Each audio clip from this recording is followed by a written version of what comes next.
ભરૂચમાં 250 વર્ષથી ચાલી આવતી ભગવાન જગન્નાથ રથયાત્રાની પરંપરા વિવાદમાં આવી છે।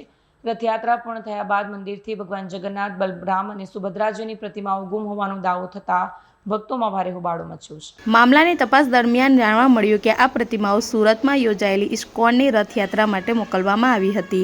આ ઘટનાને લઈને ભક્તોમાં ભારે રોષ જોવા મળી રહ્યો છે અને પંચની ભૂમિકા સામે પણ સવાલો ઊભા થયા છે। મંદિરના વહીવટીતંત્રના ભાવબેન ગોસ્વામીએ પ્રતિમાઓને મંદિરની બહાર લઈ જવાના નિર્ણયનો વિરોધ નોંધાવ્યો હતો।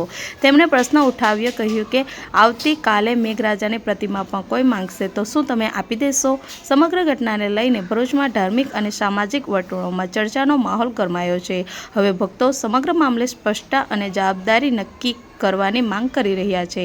આ લોકો મૂકીને ગયા ને પછી ભદ્રેશભાઈ આવ્યા તો એમને એવું કીધું આ મૂર્તિ તમે સુરત આપો, તો અમે તો ના કીધું કે અમારથી ના અપાય, તો એ માયના જ નહીં કે અમે હું પ્રમુખ છે એમ કે તમે પ્રમુખ બન્યા તો એવું છે કે તમે જે કહેશો તો અમારે કરી લેવાનું એવું કીધું મેં। એટલે આ લોકો મૂર્તિ લઈ ગયા મંદિર? હા લઈ ગયા, મૂર્તિ લઈ ગયા। ખરેખર ખોટું નથી? ખોટું જ છે ને। અને જો આ રીતે મેઘરાજાની મૂર્તિ પણ લઈ જાય તો તે કેવું કહેવાય? એવો ખોટું જ કહેવાય। કોઈ મેઘરાજાની મૂર્તિ માંગશે ને આપણે આપી। વિડીયો જર્નલિસ્ટ વિરેન્દ્ર પાટીલ સાથે સત્ય ટીવી ન્યૂઝ ભરૂચ।